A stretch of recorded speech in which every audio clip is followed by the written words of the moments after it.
No. Welcome to another ElkWorks Noon Whistle. I'm Chris Trottier, and there's Dan Keel. That's the first time he wore that vest all week. And my partner here. We wear them the same day a lot of times without coordinating it. We're influencers. Well, there's a lot of. If you haven't been down to Hanson's screen printing lately, they're sold out. I don't know if you've noticed the social influence of those vests. You're wearing a vest, I aren't wish you? we would have had plaid on today because that seems to be a theme. All right, Good job, John. Christmassy, yes. we're here with John Handel, Athletic Director for the Elkhorn Area High School, and high five to you, District 6 Athletic Director of the Year in the state of Wisconsin. Congratulations, John. Thank you. That just means I'm old. Well done, And- John. You work hard. Thank you. And since Dan's in the room at this time, I will announce that John was the Slate registrant of the week. He earned a lot of awards and recognitions for being at Slate. Well, I think I got invited back next year. You did, yes. Yeah, Well, I heard part of the process was there was High nothing school wrong people. on your application. Everything was correct and spelled right. So nice job. It's the most excruciating interview process I've gone through since the boat tour in the early 90s. All right, Let's John, go. let's jump right in. Athletics at Elkhorn Area High School. You ready? Yeah. Give us an update. Pretty successful fall. Sure. You. Yeah, I hope I don't forget anybody. We had Haley Guth made it to state as a sophomore in girls cross country. Girls golf had a bunch of girls make it to the sectionals. The football team won a playoff game for the first time since 2004. We had 12 kids get first team all Southern Lakes. We had 3 girls make it to state in tennis, Lauren Krober, Alexandria Trost, and Peyton Williams.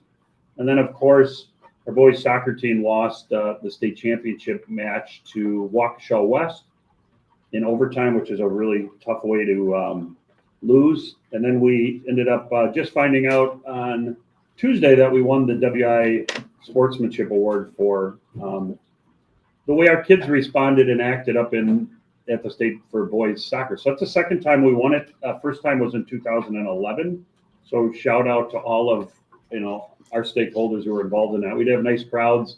Everybody was well behaved, and so that's Did you quite mention an honor. football? Did you mention That football? was in soccer. Yeah. What about football? I heard. Football playoffs, first win since 04. Nice. Yeah, and I think in 04 we got all the way to the state semifinal game. Lost to a really good Wisconsin Lutheran team at Catholic Memorial. I'm sure John was probably at that game. It was really, really cold. That's what I remember about it. And they jumped us pretty good. I think it was like 35-7 or something. Yeah, and that soccer game was something special, especially to get that award when it came down to that shootout. And all the kids were like really professional about the whole thing. Really good sportsmanship. We had really good weather that weekend, which I think helped a lot. But I think our kids handled themselves really well. Our coaches did a great job. That was a pretty special season, and I know they all wish that it would have ended a little bit differently, but I don't think that negates just how special of a journey that was for those kids. That's really pretty cool. I never once thought that they were ever going to lose during the whole tournament series. You could just see that they were. That's a great example for everybody to see that once you get on the same page, how really good things can happen. They had the glue people, they had, good leadership. And I don't know, I haven't seen a lot of really good teams without really good leadership. And that group had a really special bunch of leaders. And graduating 16 kids from that team and bringing on a new coach next year will be a challenge for those guys, but I think they'll be up to it. We've won in, I believe that's 10 or 11 in a row regional championships. I mean, that's a juggernaut in and of itself. Congratulations to all of our soccer people. John, before we jump into the winter season, which is obviously just cranking up, give me your top 2 SLC commissioners of all time. Yeah, I've only worked with 2. Okay. Yeah, ask Owens was awesome, and he's here right now. We're having a meeting today about some WIAA stuff. There he is. There's number 1. I love the question, guys. Thank you. That's a great question, isn't it? Yeah, Tim forgot to bring a treat from Starbucks today, but otherwise all's good. Okay. But he's done a great job, and it's a really tough thankless job like a lot of these jobs are. And I'm not saying that for anybody to feel sorry for them, but you never know where the next trouble lies. And Tim's done a really good job of getting us all on the same page. And it's one of the reasons that we wanted to stay together as a conference, was because I think that the 8 schools have really special bond with each other. And I don't know that you get that in all conferences. I agree. And before we get into that conversation, let's number 2 is George Becker, by the way. I'm going to absolutely. Let's and he was a pretty good official too, as was Tim. But I don't know who I'd give props to as an official. I think I'd go Becker, Owens as officials. Who is a better official, you think? George Becker or John Franz? I don't know John. Okay, how about Bob Friedel? I do know him. Yeah, see his daughter every once in a while.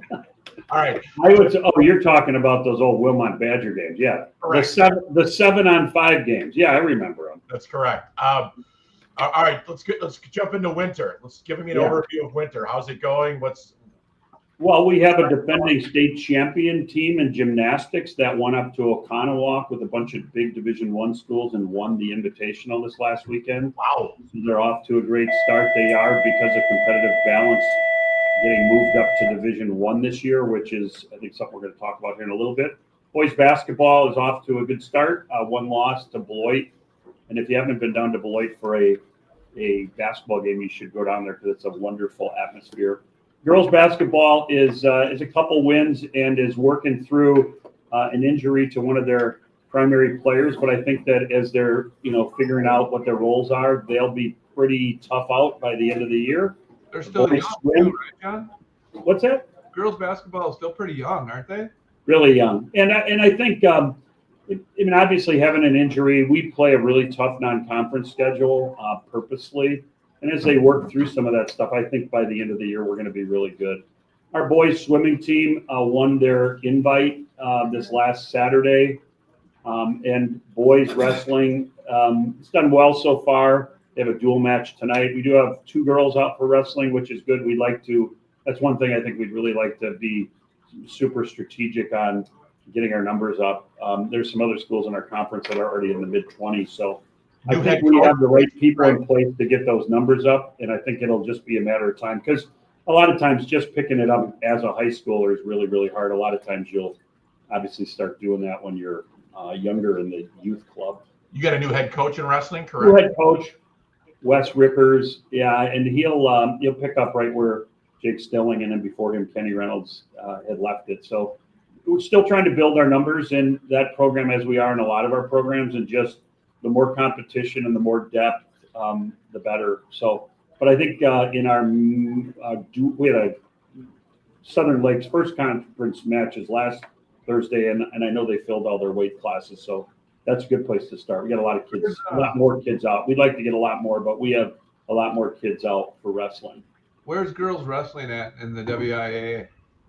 This year, you can still wrestle against guys if you want to. There's pretty much a tournament every single weekend. I think there's 2 or 3 schools in our conference that have really taken it and run with it. We have a couple other schools that don't have a ton of kids, and I think one school maybe doesn't have any.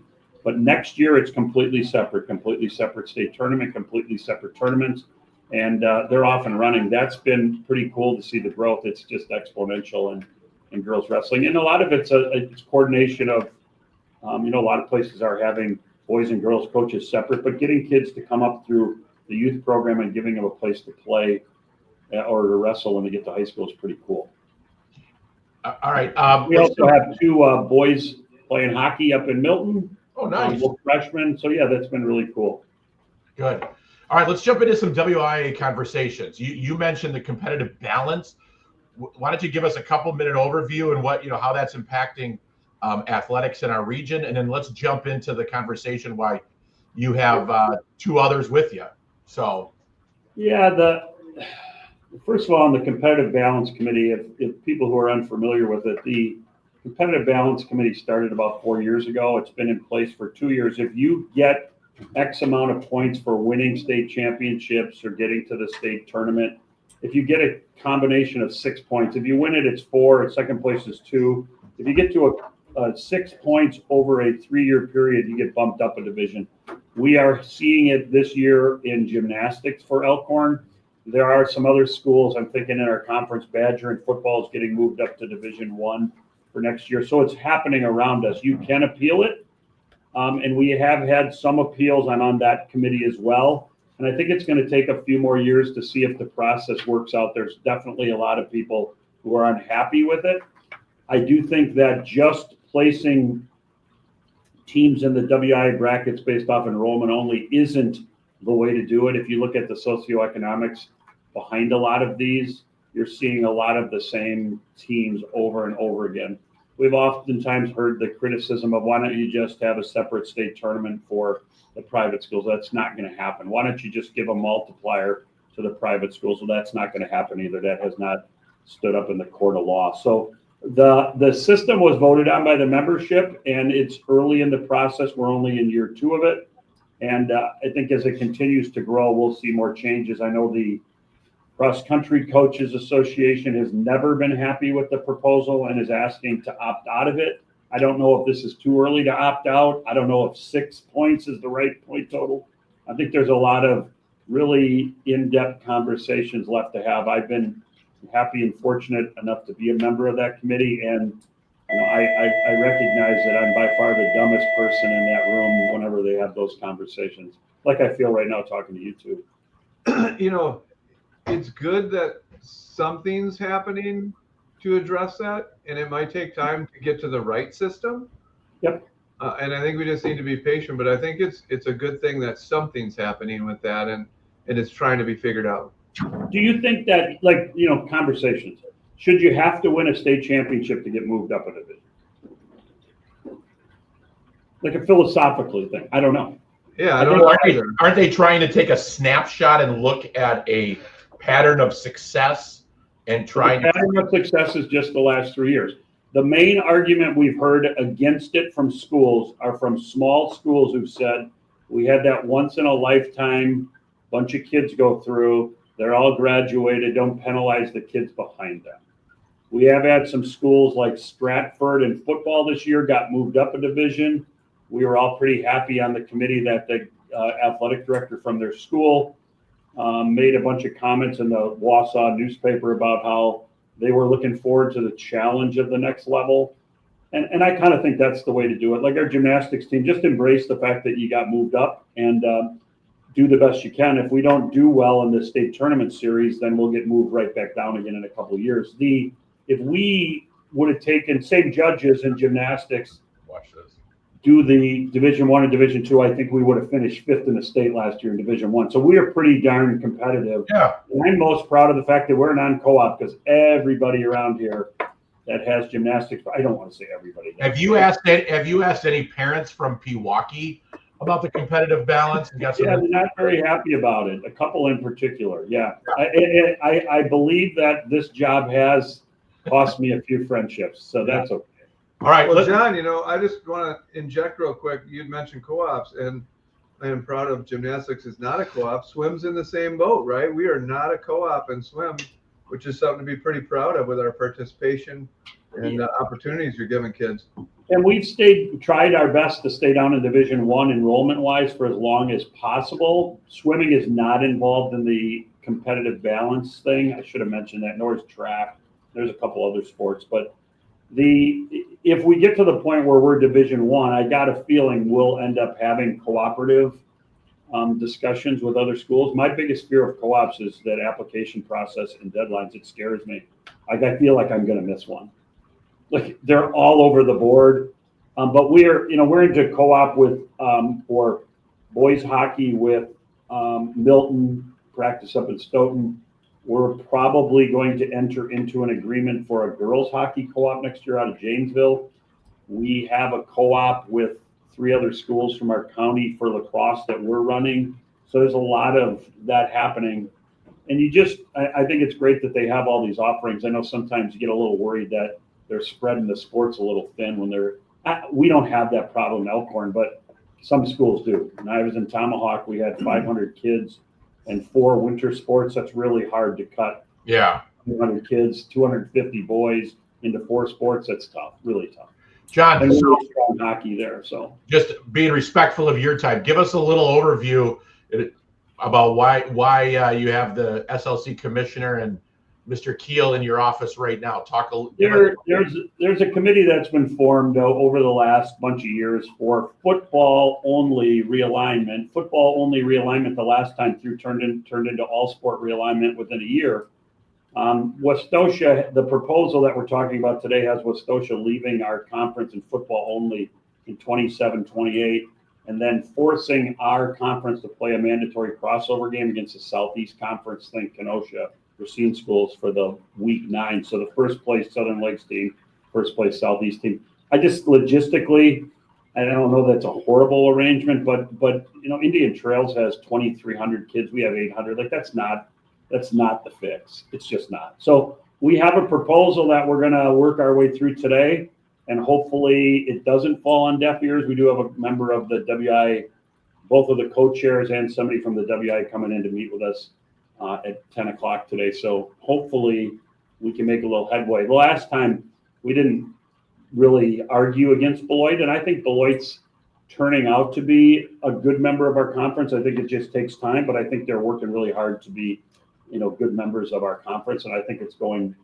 pretty well now. And we asked them if they wanted to leave and go back to the Big 8. I think they would in a perfect world, but right now that's not an option. So they're happy to be with us. And but once again, I think their athletic director that's in place right now is working really hard to really build some bridges with other schools in our conference. Just not a lot of their normal rivals. A lot of our parents who were Elkhorn people, the rivalries with Whitewater and Delavan still remain in a lot of sports. The Beloit rivalries were all Madison and Janesville based, and to pull all of those roots away from those people without really asking their permission is a really tough thing to do, and it's going to take some time to heal. Well, I think something I said a couple minutes ago was how tight our conference is on an academic and athletic. Principals meet monthly, superintendents are connected, athletic directors, and when you start moving some of these pieces around, I think you lose that cohesion and that kind of synergy out of the conference. And let's not kid ourselves. Things happen at athletic events, right? The ability to pick up a phone and have a relationship with somebody and address it and work through it in the best interest of kids and schools is the right thing to do. And sometimes as you get farther away from each other, it becomes a little more difficult. Yeah, for sure. I agree. It's our kids, a lot of our kids know a lot of these other kids in our conference are playing youth sports against them, but uprooting those relationships and bringing new ones in are hard. I believe Delavan should be in our conference. I've always believed that, and I'll always think that they should be. And so we'll try. And the relationship with Delavan in any sport will not end as long as I'm the athletic director. I will continue to reach out and try to play them. I feel the same way about Whitewater because I do think, and I'm sad that we don't have that same relationship with East Troy. We just don't. But it would make perfect sense for us to reestablish a relationship with them. We don't play them in very many sports either. So I'm an old Southern Lakes. So I remember making the trip from as a student athlete from Wilmot to Milton. Yeah, you can do it, and I think in Illinois you can Jefferson too. Remember Jefferson was in it? Oh, sure. Yeah. You could drum up your own conferences in Illinois. That's still how they do it. The WIAA doesn't even get involved in it, and I could envision something with Beloit, both Janesville schools, Badger, Milton, Fort. Like that makes sense to me. I really think we're ultimately going to end up further west, not further east, and it seems like we just keep getting pushed further east. Yeah. The lack of a newspaper like the Janesville Gazette used to cover us a lot, I think hurts our conference a lot. We do not have the coverage, and it hurts our kids at the end of the year when it comes to all district and all county and all state teams. It just does. Yeah. If you have a local newspaper that covers your sports on a daily basis, like the Gazette used to do for us, that used to help us a lot because they were the ones pushing for our kids. We just don't have as much of that as we used to have. But once again, just creating some new opportunities. Our opportunities are just way further east than they used to be north and west. Yeah, got it. All right, John, well, you're doing a great job. We want to get you out of here. We know you got a busy day. Thanks for being on. Any parting words here? Well, thanks to you guys for all the good work you do. As you know that athletics, things like the Noon Whistle are really the front porch of our school district, and to get our message out there and all the great things that we're doing in our district, I think is a pretty important and a valuable tool. So you guys are providing a great service, and once again, always happy to come on with you. All right, John, sounds good. Have a good rest of your day. And on that thanks, note, John. see you later.